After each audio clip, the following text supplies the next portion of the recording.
The recording lasted just 3 minutes and 42 seconds. For nearly 8 months, nobody thought there was anything unusual about it. It entered the evidence system like thousands of emergency calls before it, cataloged, archived, and forgotten. Then an audio analyst heard a voice that should not have been there, a voice that would eventually expose a criminal conspiracy, destroy carefully constructed alibis, and solve a murder investigators believed was already understood. The mystery began on October 14, 2019 at 11:18 p.m., when emergency dispatchers in Cedar County received a frantic call from 31-year-old Melissa Grant. Her voice trembled as she reported a violent incident at a roadside storage facility. "Please send someone," she said. "I think someone's been hurt." Dispatchers obtained the address and began gathering details. Melissa explained that she had heard yelling and discovered a storage unit door standing open. When officers arrived 6 minutes later, they found 28-year-old Daniel Mercer unconscious on the floor of storage unit 218. He had suffered severe head trauma.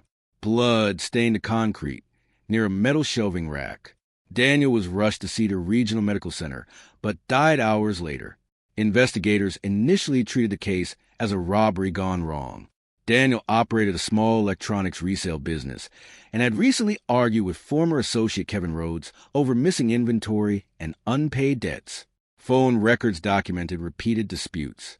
Detectives quickly focused on Rhodes, and by December, prosecutors filed murder charges against him. To most observers, the case appeared solved, but Rhodes maintained his innocence. 8 months later, during a routine review of archived emergency calls, forensic audio specialist Rebecca Holt used advanced noise isolation software on Melissa's recording. The technology removed wind noise, radio interference, and background distortion.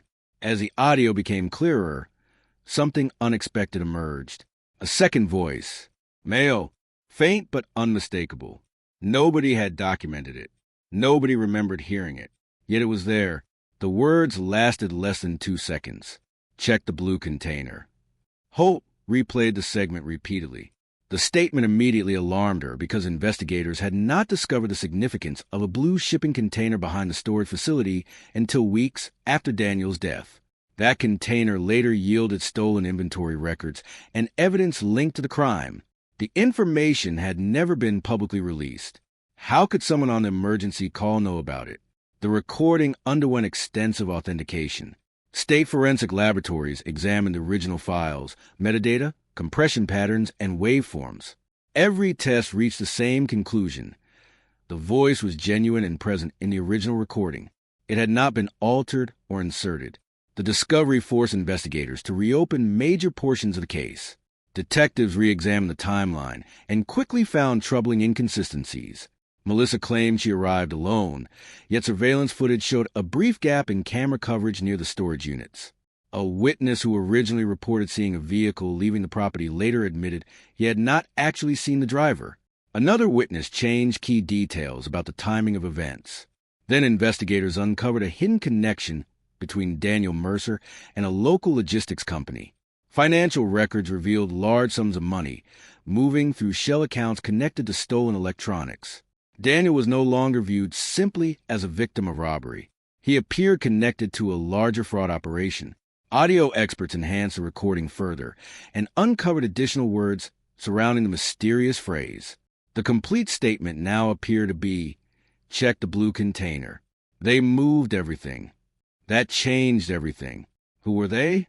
As detectives followed the money trail, they discovered deleted communications, falsified invoices, and evidence of organized theft involving multiple participants. Several suspects emerged.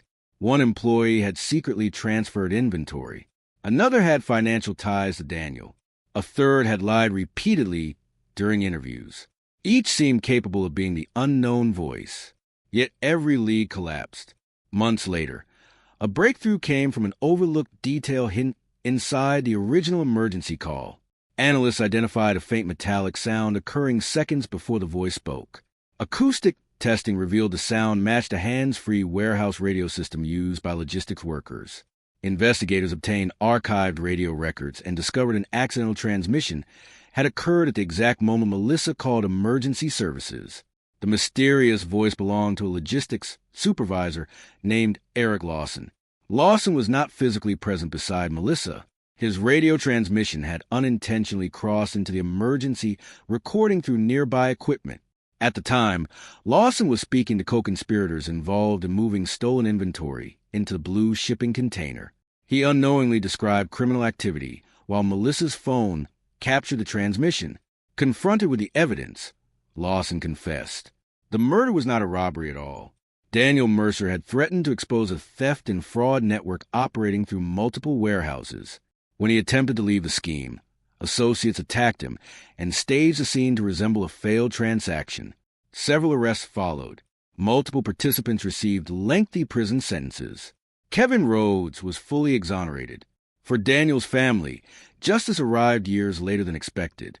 For investigators, the case became a reminder that truth often hides in the smallest details.